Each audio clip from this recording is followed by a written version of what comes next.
Guys இந்த வீடியோல எதை பத்தி பார்க்க போறோம் அப்படின்னு சொல்லி பாத்தீங்கன்னா அதாவது ரொம்பவே சூப்பரா கிராண்ட் லான்ச் வந்து பாத்தீங்கன்னா பண்ணிட்டாங்க.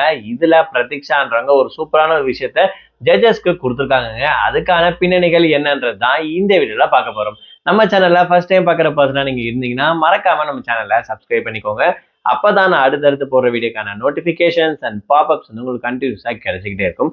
அது மட்டும் இல்லாம இந்த வீடியோ பத்தி உங்களுக்கான கருத்துக்கள் ஏதாச்சும் இருந்துச்சுன்னா தாராளமா நீங்க கமெண்ட் பாக்ஸ்லயும் மென்ஷன் பண்ணலாங்க.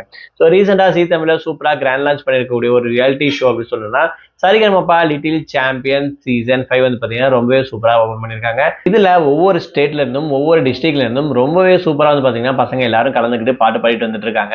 ஸோ அதுல ஹைலைட்டடா சொல்லணும் அப்படின்னு சொல்லி பாத்தீங்கன்னா இப்போ ராமேஸ்வரத்துல இருந்து வந்திருக்கக்கூடிய பிரதீக்ஷா அப்படின்னு சொல்லக்கூடிய இந்த ஒரு கியூட் பாப்பா வந்து பாத்தீங்கன்னா ரொம்பவே சூப்பரா வந்து பாத்தீங்கன்னா ஸ்ரீரங்கநாதன் அப்படின்னு சொல்லக்கூடிய இந்த பாட்டை சூப்பரா பாடி முடிச்சிருப்பாங்க. அது மட்டும் இல்லாம அவங்களுக்கு ஒரு சில பேக்ரவுண்ட்கள் வந்து பாத்தீங்கன்னா ஒரு சில எமோஷனல் மூமெண்ட்டை ஷேர் பண்ணியிருப்பாங்க. பாப்பா பிறந்ததுல இருந்து இன்னும் வரைக்கும் யார் வந்து பார்க்கல அப்படின்ற விஷயத்த ஸோ அவங்களோட ஃபேமிலி விஷயத்த வந்து பாத்தீங்கன்னா ஷேர் பண்ணியிருப்பாங்க. கொஞ்சம் எமோஷனலா இருக்கும் அப்படின்னு கூட சொல்லலாம். ஸோ இந்த விஷயத்தெல்லாம் தாண்டி வந்து பாத்தீங்கன்னா நான் ராமேஸ்வரத்துல இருந்து வந்திருக்கேன்றதால அங்க இருக்கக்கூடிய புனித நீர் தீர்த்தம் வந்து பாத்தீங்கன்னா எடுத்துருக்கேன் அப்படின்னு சொல்லிட்டு ஜட்ஜஸ்க்கு எல்லாருக்குமே கொடுத்துருப்பாங்க. அது மட்டும் இல்லாம பாப்பாவுடைய வாய்ஸை கேட்கும் போதும் ஜட்ஜஸ் இம்ப்ரெஸ் ஆயிட்டாங்க அப்படின்னு சொல்லலாம். ஸோ இவங்க செலக்ட் ஆயிருப்பாங்க. ஸோ வரப்போற நாட்கள்ல இவங்களுடைய பர்ஃபார்மன்ஸ் எப்படி இருக்கு அப்படின்னு விஷயத்தை ஒவ்வொன்றா பார்க்கலாம்.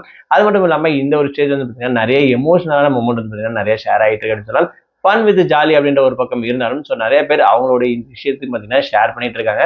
பட் ஸ்டார்டிங்ல கிராண்ட் லான்ச் செலக்ஷன் போது இப்படிதான் இருக்கும் அப்படி கூட வச்சுக்கலாம். ஸோ மெகா ஆடிஷன் செலக்ட் ஆனதுக்கு அப்புறம் வரப்போற நாட்கள்ல இவங்க எல்லாரும் இந்த குட்டீஸ் எப்படி பாட போறாங்க என்னென்னலாம் பண்ண போறாங்க அப்படின்ற விஷயத்த பொறுத்து வந்து பார்க்கலாம். ஸோ இதை பத்தி நீங்க என்ன நினைக்கிறீங்க? உங்களுடைய கமெண்ட் என்னன்ற விஷயத்த மறக்காம கமெண்ட் பாக்ஸ்ல மென்ஷன் பண்ணுங்க.